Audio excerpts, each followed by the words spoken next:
വളരെ വലിയ കത്തുന്നൊരു വിവാദമായി നിൽക്കുന്നൊരു വിഷയമാണ് FCRA, foreign contribution regulation act. Foreign contribution regulation act എന്ന് പറഞ്ഞാൽ വിദേശ രാജ്യങ്ങളിൽ നിന്ന് മറ്റൊരു രാജ്യം, അതായത് ഒരു രാജ്യത്തു നിന്ന് മറ്റൊരു രാജ്യം സംഭാവനയുടെ രൂപത്തിൽ ഫണ്ട് വാങ്ങണമെങ്കിൽ എല്ലാ രാജ്യങ്ങളിലും അതിനൊരു നിയമമുണ്ട്, ഒരു ആക്റ്റുണ്ട്, എല്ലാമുണ്ട്. എല്ലാ രാജ്യങ്ങളിലുമുണ്ട്. ഇന്ത്യയിൽ കോൺഗ്രസ്സുകാരാണ് ഈ നിയമം കൊണ്ടുവരുന്നത്. BJPക്കാർ വന്നപ്പോഴും ആ നിയമമുണ്ട്. പക്ഷേ ഇപ്പോൾ FCRAയിൽ ചില മാറ്റങ്ങൾ കൊണ്ടുവന്നിട്ടുണ്ട്. FCRAയിൽ ഒരിക്കൽ ഫണ്ട് വാങ്ങിയതിൻ്റെ കാര്യങ്ങൾ, അതിൻ്റെ കണക്കുകൾ കൊടുക്കണം. പഴയ ഫണ്ട് വാങ്ങിയതിൻ്റെ കണക്കുകൾ കൊടുത്താലേ പുതിയ ഫണ്ട് കിട്ടുകയുള്ളൂ. അതുപോലെ തന്നെ മിസ്മാനേജ്മെൻറ്റ് പറ്റത്തില്ല, ഇൻകം ടാക്സ് കൃത്യമായിട്ട് കൊടുക്കണം. അങ്ങനെ ഒത്തിരി ചട്ടങ്ങളൊന്ന് കർക്കശമാക്കിയിട്ടുണ്ട്. പക്ഷേ ഇത് കർക്കശമാക്കിയപ്പോൾ പള്ളി സംഘടനകളും ക്രിസ്തീയ സംഘടനകളും വളരെ ആവേശത്തോടുകൂടി ഇതിനെ എതിർക്കാൻ വരുന്നു. പക്ഷേ എൻ്റെ ഒരു സംശയം, ഞാൻ ന്യായമായൊരു സംശയം ചോദിക്കുകയാണ്. ഞാൻ ക്രിസ്ത്യൻ ഓർഗനൈസേഷനെയോ പള്ളി സംഘടനകളോ എതിർക്കാനല്ല ഈ വീഡിയോ ചെയ്യുന്നത്. ഒരു ന്യായമായ സംശയമാണ് ചോദിക്കുന്നത്. കാരണം ഇന്ത്യയിൽ മാതാ അമൃതാനന്ദമയി മഠം, കേരളത്തിൽ സദ്ഗുരു, കോയമ്പത്തൂരിലുള്ള സദ്ഗുരുവിൻ്റെ ആശ്രമം, അതുപോലെ തന്നെ ശ്രീ രവിശങ്കറിൻ്റെ ആശ്രമം ബാംഗ്ലൂരിലുള്ള, പിന്നെ വടക്കേ ഇന്ത്യയിൽ ബ്രഹ്മകുമാരീസ്, പിന്നെ വടക്കേ ഇന്ത്യയിലാണെങ്കിൽ നിരവധി ഹിന്ദു ഓർഗനൈസേഷനുകൾ, ഇതുപോലെ ഹിന്ദു സന്യാസിമാരും സ്വാമിമാരും നടത്തുന്ന സംഘടനകളുണ്ട്. ഇവിടെയാണെങ്കിൽ ശാന്തിഗിരി ആശ്രമം, സായിഗ്രാം ആശ്രമം, ഇങ്ങനെ ഒത്തിരി സംഘടനകളുണ്ട്.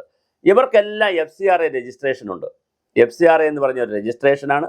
ആ രജിസ്ട്രേഷൻ എടുത്തു കഴിഞ്ഞാലാണ് ഈ ധനകാര്യ വകുപ്പിനും ഹോം വകുപ്പിനും ആഭ്യന്തര വകുപ്പിനും കൃത്യമായി വെബ്സൈറ്റ് വഴി റിട്ടേൺസ് ഒക്കെ കൊടുക്കണം. ഇതാണ് ഇതിൻ്റെ കഥ. പക്ഷേ അതുപോലെ മുസ്ലിം സംഘടനകൾ, ധാരാളം മുസ്ലിം സംഘടനകൾക്കും മുസ്ലിം സ്ഥാപനങ്ങൾക്കും FCRA ഉണ്ട്. 16,000-ലധികം സ്ഥാപനങ്ങൾക്ക് FCRA ഉണ്ട് ഇന്ത്യയിൽ. 16,000 സ്ഥാപനമുണ്ട്, 1-2 സ്ഥാപനമല്ല. അതിൽ 22,000 കോടി രൂപയാണ് ഓരോ വർഷവും വന്നുകൊണ്ടിരിക്കുന്നത് വിദേശ രാജ്യങ്ങളിൽ നിന്ന്. പക്ഷേ ഇതിനകത്തൊരു ചെറിയ പ്രശ്നമുണ്ട്. വിദേശ രാജ്യങ്ങളിലെ വരുന്ന ഫണ്ട് കൃത്യമായി അവർ കൊടുക്കുന്നത് സേവന പ്രവർത്തനങ്ങൾക്കും കാരുണ്യ പ്രവർത്തനങ്ങൾക്കും വേണ്ടി മാത്രമാണ്. അതിലൊരു 10, 20, 50% തുക ഇവർ അഡ്മിനിസ്ട്രേറ്റീവ് കോസ്റ്റ് എന്നൊക്കെ പറഞ്ഞ് എഴുതിയെടുക്കും. അങ്ങനെ എഴുതിയെടുക്കാൻ പറ്റില്ല. അതിനകത്തൊക്കെ ഒരുപാട് കള്ളത്തരങ്ങളൊക്കെ ഉണ്ടെന്നാണ് പറയുന്നത്. കാരണം അങ്ങനെ 50% എഴുതിയെടുക്കാൻ പറ്റില്ല. നിയമപരമായിട്ട് 10-20% എഴുതിയെടുക്കാൻ പറ്റുന്നത്. പക്ഷേ അതെല്ലാം ട്രെയിനിങ് എന്നും പല രൂപത്തിൽ പണം എഴുതിയെടുക്കുകയും ഒന്ന്.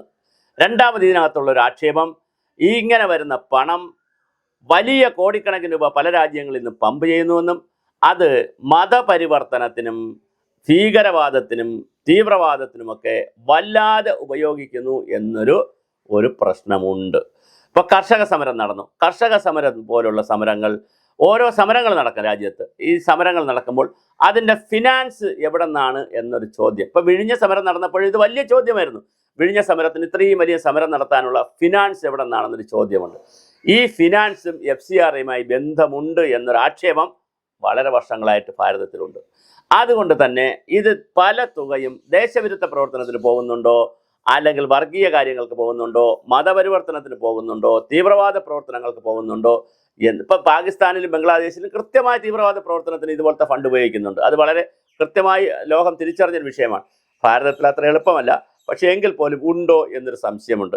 അപ്പോൾ വീണ്ടും എൻ്റെ സംശയം, FCRAയിൽ ഇങ്ങനെ ഒരു നിയമം വന്നിട്ട് ഹിന്ദു സംഘടനകളൊന്നും പ്രതിഷേധിച്ചില്ല. അതുപോലെ തന്നെ മുസ്ലിം സംഘടനകളും വലുതായിട്ട് പ്രതിഷേധിച്ച് കണ്ടില്ല. ക്രിസ്ത്യൻ ഓർഗനൈസേഷൻസ് ആണ് പ്രതിഷേധിച്ച് കണ്ടത്. ഒരുപക്ഷേ ഏറ്റവും കൂടുതൽ തുക വരുന്നത് ക്രിസ്ത്യൻ ഓർഗനൈസേഷൻ ആകാം. അതുകൊണ്ടായിരിക്കാം അവർ പ്രതികരിച്ചത്. അതോ ഇനി മറ്റെന്തെങ്കിലും കാരണമുണ്ടോയെന്നറിയില്ല. പക്ഷേ എന്തായാലും അതുപോലെ തന്നെ നക്സൽ ബാരികളുടെ സ്ഥലങ്ങളിൽ, മാവോയിസ്റ്റുകളുള്ള ഗ്രാമങ്ങളിൽ, ഛത്തീസ്ഗഡിലൊക്കെ ഇത് വലിയ വിഷയമാണ്. ഛത്തീസ്ഗഡിലൊക്കെ മതം മാറ്റം വലിയ പ്രശ്നമാണ്. അവിടെ ക്രിസ്ത്യൻ മതത്തിലേക്ക് പരിവർത്തനം ചെയ്യുന്നത് വലിയ വിഷയമാണ് അവിടെ. അതിനാണ് 2 കന്യാസ്ത്രീകളൊക്കെ പോയി അവരെയൊക്കെ പിടിച്ച് വേണ്ട കൺഫ്യൂഷനായി അവിടെ നമ്മൾ കണ്ടതാണ്. ആ കൺഫ്യൂഷനിലൊക്കെ ബാക്കിംഗ് മണി എന്ന് പറയുന്നത് FCRA പണമാണ് എന്നൊരു ആക്ഷേപം ഇന്ത്യയിൽ ശക്തമായി കിടപ്പുണ്ട്. ഇത് മാറ്റിയെടുക്കാൻ ക്രിസ്ത്യൻ ഓർഗനൈസേഷനും തയ്യാറാകണം. കാരണം പണമാണ്.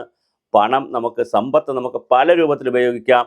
നന്മയ്ക്ക് ഉപയോഗിക്കാം, തിന്മയ്ക്ക് ഉപയോഗിക്കാം, ഗുണ്ടകളെ വളർത്താൻ ഉപയോഗിക്കാം, കൊലപാതകങ്ങളെ വളർത്താൻ ഉപയോഗിക്കാം, ദേശവിരുദ്ധത്തിന് ഉപയോഗിക്കാം, എന്തിനു വേണം ഉപയോഗിക്കാം. അപ്പോൾ ഇതിൽ ഒരു ചർച്ച നടക്കണ്ടേ ഭാരതത്തിൽ എന്നുള്ളതാണ്. അല്ല FCRA മുടുക്കുന്നതിനനുസരിച്ച്, നിയമങ്ങൾ കർശനമാകുന്നതനുസരിച്ച് ഇത് സത്യസന്ധമായി ചെയ്തുകൊണ്ടിരിക്കുന്ന ഓർഗനൈസേഷനും ബുദ്ധിമുട്ട് വരും. അത് കറക്റ്റാണ്. കാരണം ഒരു കള്ളനെ പിടിക്കാൻ പോലീസുകാരൻ അല്ലെങ്കിൽ ഒരു ബന്ദ് പ്രഖ്യാപിച്ചാൽ സത്യസന്ധമായി ജീവിക്കുന്നവരും ആ ബന്ദിൽ പങ്കെടുക്കാത്തവർക്കും ബുദ്ധിമുട്ട് വരും. ആ ബന്ദ് ആഹ്വാനം ചെയ്യാത്ത പാർട്ടികൾക്കും ബുദ്ധിമുട്ട് വരും.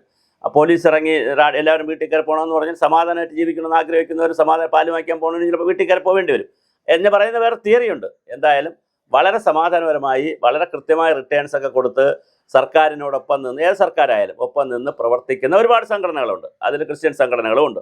പക്ഷേ അവർക്ക് കൂടി ഒരു പാര വരുന്ന രീതിയാണ്. അപ്പോൾ ഇതിനൊരു ഫിൽട്ടറിങ് സംവിധാനം കൊണ്ടുവരണ്ടേ? കർശനമായ നിയമങ്ങൾ കൊണ്ടുവരുമ്പോൾ തന്നെ അത് ഇവരെ കൂടി വിശ്വാസത്തിലെടുത്തുകൊണ്ടുള്ള ഒരു പുതിയ ഫിൽട്ടറിങ് സംവിധാനത്തിലേക്ക് പോകണം. ഒന്നാമത്തെ വിഷയം. രണ്ടാമത്തെ വിഷയം, ഞാനീ പറഞ്ഞ പോലെ 16,000 സംഘടനകൾ, 22,000 കോടി രൂപ, ഇത്രയും വലിയ തുക ഒരു രാജ്യത്തേക്ക് വരുമ്പോൾ ആ രാജ്യത്ത് അത് എന്തിന് പ്രയോഗിക്കുന്നു എന്നറിയാൻ കൃത്യമായി ഭരണകൂടങ്ങൾക്ക് അവകാശമുണ്ട്. അത് സ്റ്റേറ്റ് ഗവൺമെൻറ് അവകാശമുണ്ട്, കളക്ടർക്ക് അവകാശമുണ്ട്, അതുപോലെ തന്നെ ജില്ലാ ഭരണകൂടത്തിനും പഞ്ചായത്ത് മുതൽ പാർലമെൻറ്റ് വരെയുള്ളവർക്ക് അറിയാൻ അവകാശമുണ്ട്. കാരണം ഈ ലോകത്താകെ മതപരിവർത്തനത്തിനും മതഭീകരവാദത്തിനും തീവ്രവാദത്തിനും വലിയ തോതിലാണ് പണം പമ്പ് ചെയ്തുകൊണ്ടിരിക്കുന്നത്. അതുകൊണ്ടാണ് അതൊരു വേറൊരു തരത്തിലും കൂടി ചിന്തിച്ചാൽ, പാവപ്പെട്ട ക്രിസ്ത്യാനികളോട് പറയും നമുക്ക് ക്രിസ്തീയ രാഷ്ട്രം, യേശുവിൻ്റെ രാഷ്ട്രം സൃഷ്ടിക്കാം, പണം തരൂ സമ്പന്നരോടുകൂടി, സമ്പന്നരോട് അത് വാങ്ങി പാവപ്പെട്ട രാജ്യങ്ങൾക്കെന്ന് പറഞ്ഞ് കൊടുത്ത് അത് കൊടുക്കുന്നുണ്ടോ ഇല്ല എന്നുള്ളൊരു വേറൊരു ചോദ്യം. അതുപോലെ മുസ്ലിം സംഘടനകൾ, ഹിന്ദു സംഘടനകൾ എല്ലാവരും ഇവിടെ കഞ്ഞിയില്ല, അരിയില്ല, തുണിയില്ല എന്നൊക്കെ പറഞ്ഞ് ഒരുപാട് ഫോട്ടോകളും അതും ഇതൊക്കെ കാണിച്ച് ഒരുപാട് പണം വരുത്തും.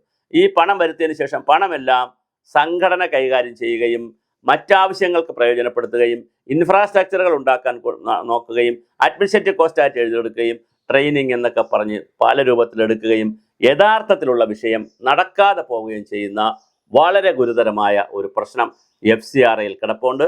അതുകൊണ്ട് തന്നെ ഇത് നിയമം കർശനമായി കൊണ്ടുപോകേണ്ടതിൻ്റെ ആവശ്യകതയുണ്ട്. പക്ഷേ അപ്പോഴും ജെനുവിനായി പ്രവർത്തിക്കുന്ന സംഘടനകൾക്ക്, അത് ക്രിസ്ത്യൻ ആണെന്നോ ഹിന്ദു ആണെന്നോ മുസ്ലിം ആണെന്നോ ഇല്ല, ഇനി ഇതൊന്നിലും പെടാത്ത ഒരുപാട് സന്നദ്ധ സംഘടനകൾ എനിക്കറിയാം. കേരളത്തിൽ നിരവധി സന്നദ്ധ സംഘടനകൾ സെക്കുലറായി നിൽക്കുന്ന, ഒരു മതവുമായും ഒരു ജാതിയുമായി ബന്ധമില്ലാത്ത വളരെ സെക്കുലറായി നിൽക്കുന്ന നിരവധി സംഘടനകൾ FCRAയുടെ രജിസ്ട്രേഷൻ എടുത്തിട്ടുണ്ട്. ഫോറിൻ കോൺട്രിബ്യൂഷനിലെ ഈ ആക്റ്റിൽ അനുസരിച്ചുള്ള രജിസ്ട്രേഷൻ എടുത്തിട്ടുണ്ട്. അതുകൊണ്ട് അവർക്കൊക്കെ ബുദ്ധിമുട്ടാകരുത് എന്നുള്ള നിലയിലേക്കുള്ള ഒരു കൺസേൺസ് തീർച്ചയായിട്ടും കേന്ദ്ര ഗവൺമെൻറ്റും ആലോചിക്കണം. അപ്പോഴും ഞാൻ ഈ പറഞ്ഞ ഓഡിറ്റിങ്ങും മറ്റു കാര്യങ്ങളുമൊക്കെ ശ്രദ്ധിച്ചു പോയില്ലെങ്കിൽ വിധ്വംസക പ്രവർത്തനങ്ങൾക്ക് പണം പ്രയോജനപ്പെടുത്തുന്നു എന്ന് വന്നാൽ അതൊരു രാഷ്ട്രവിരുദ്ധമാണ്, ഒരു ജനവിരുദ്ധ നയമാണ്.